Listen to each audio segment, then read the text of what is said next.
Hurricane Delta hammering the Gulf Coast right now. Category 2 storm making landfall a little more than an hour ago near Creole, Louisiana, packing winds at around 100 miles per hour and impacting nearby cities in Louisiana and Texas. Let's get right to Chief Meteorologist Albert Ramon with the latest. Albert? Joe, making history tonight with Delta now inland. That is 10 named tropical storms impacting the continental United States this season. That has never happened before in recorded history. The previous record was 9 landfalling tropical systems in the continental United States way back in 1916. 4 out of 10 this year have impacted the state of Louisiana. Cristobal, Marco, Laura, and now Delta. And notice how close the landfalls of both Laura and Delta have been. As the crow flies, only about 15-mile difference. Laura making landfall back in late August as a Category 4 near Cameron, Louisiana, moving up towards the north and staying just to the west of Lake Charles. And here's the latest track and the current location of Delta.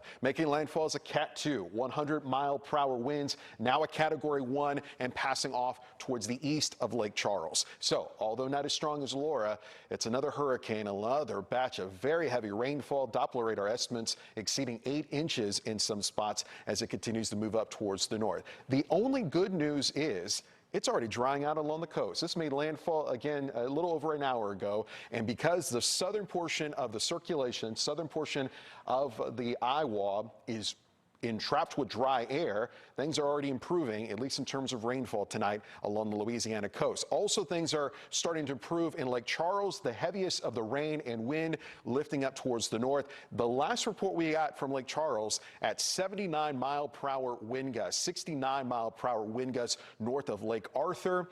These are probably some old data coming in. Some of these weather stations having trouble during Laura and are having a little trouble here tonight. Speaking of Laura, that took out the Doppler radar in Lake Charles, so we're having to use the one in Alexandria tonight. Here's a look at the forecast. This continues to lift up towards the north. It's northern Louisiana tonight, moving into portions of Mississippi. These rain bands impacting even the New Orleans area. New Orleans hasn't had much rainfall. That will change later this evening into tonight. And as that continues to move off towards the northeast, Memphis gets in on the remnants of Delta, likely a depression at this point as we head into tomorrow afternoon. And then as we roll through tomorrow night into Sunday, scattered showers and thunderstorms across the Mid-South, shifting their way into portions of the Mid-Atlantic and even the Northeast. The severe weather threat tonight, of course, where the eye wall is, but also with these rain bands impacting southeast Louisiana. It's a level 2 out of 5 on the severe weather scale. The main concern, thunderstorms coming in with gusty winds and maybe even some isolated tornadoes. Tomorrow, that severe weather threat will shift towards the northeast just a bit,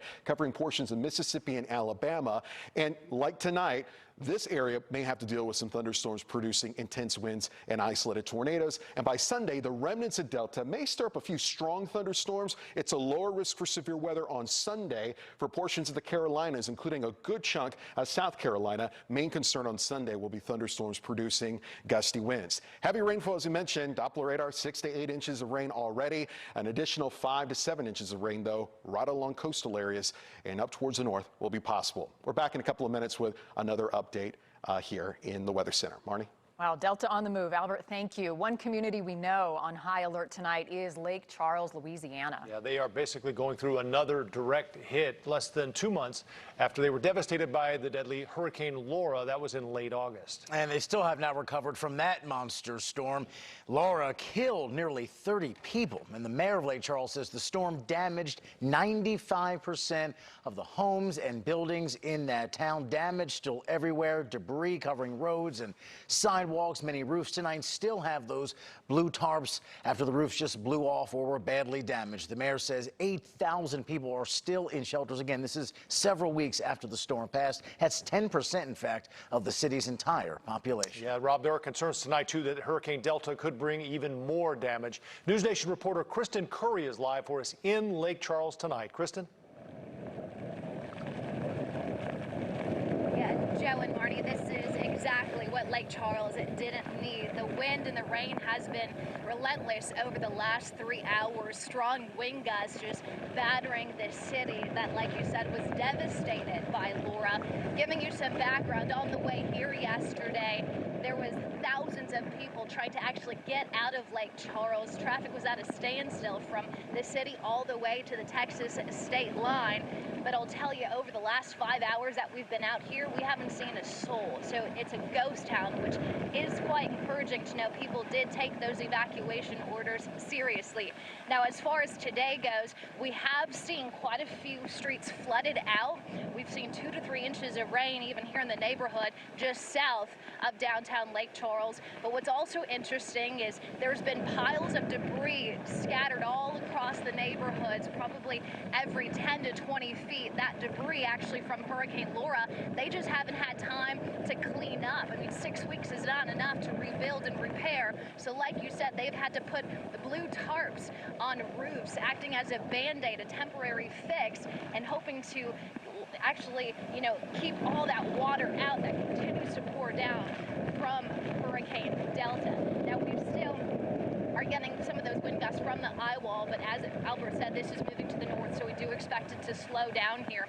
We're going to keep tabs on this situation. Unfortunately, although Delta is a weaker storm, a lot of these structures, these trees, these power lines have been compromised. They're vulnerable and they're weak thanks to that storm, Laura, that slammed the area 6 weeks ago. So we're going to be keeping our eye out for damage. I know it's hard to see because we lost sun, but we've got those piles still behind us. A few pieces of debris have actually been lofted. We saw a motel sign that actually took flight with some of those stronger winds, but luckily the majority of those debris piles have actually stayed in place. So good news there. We will continue to keep eyes on this situation for you. Kristen Curry, NewsNation, Lake Charles, Louisiana. All right, Kristen, be careful. Take some cover out there. Thank you for that report and covering the storm for us. 79-mile-an-hour winds, Albert is saying right now, gusts in Lake Charles. Now, as this storm comes ashore, a team of volunteers called the United Cajun Navy is ready to help, as members have done for previous hurricanes, Laura as well. Brian Thrasher is the spokesperson for the Cajun Navy. Brian, thank you for talking to us tonight here on NewsNation. Thanks for having me, and I appreciate y'all spreading the word for us. Of course. First of all, tell people about the mission of the United Cajun Navy. What do you guys do? So, as everybody knows, when a storm comes ashore, usually there's a few days before first responders can come to the scene. A lot of times first responders that are from that community have to take care of their own homes and families. But then it takes like a week or so for FEMA and other officials to come in. We try to fill that gap. We try to come in and provide people with food and essential supplies they need in the immediate time frame that follows the storm's landfall. Brian, for people who did not or could not evacuate, what is your message for them right now? Well, this storm is going to hit almost exactly where Hurricane Laura hit and devastated southwest Louisiana. A lot of people are living in what's left of their homes. A lot of people are living in structures that have blue tarps on the roof, so it's not exactly safe and secure. Judging by the traffic I saw on the highways in and out of the Lake Charles and Lafayette area, it looks like most people heeded that warning. But those who can't, seek shelter. Make sure that emergency authorities know where you are. And you can go to UnitedCajunNavy.org if you have internet access. Let us know if you have any immediate needs, and we'll try to help.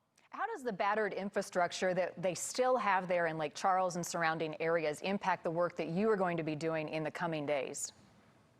So there's a lot of debris that was moved out of the way of roads and other highways that could get blown back into the way of keeping our trucks that we have. We have over 3 dozen 18-wheelers staged in Baton Rouge at our warehouse, ready to go in and deliver supplies to the affected area.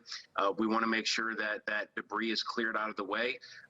There's still just a lot of different types of debris that could act as projectiles and shrapnel that could fly around if the winds get high enough. So we just want to make sure that everybody stays safe, stay sheltered, and just wait for this thing to pass. Hopefully it won't be as bad as Laura, but the United Cajun Navy will be there to respond like we always do. Well, we thank you for the important work you're doing, and it looks like after that work is done, you're prepared at your house, judging from the scene behind you. So, Brian Thrasher. Yeah. Fortunately, I'm in New Orleans, but we're waiting for this thing to pass at Tableau Restaurant, which is a beautiful restaurant in the French Quarter, but we're ready to move in as soon as this thing passes. Very good. Brian, we appreciate your time tonight. Be safe. Thank you. Thank you.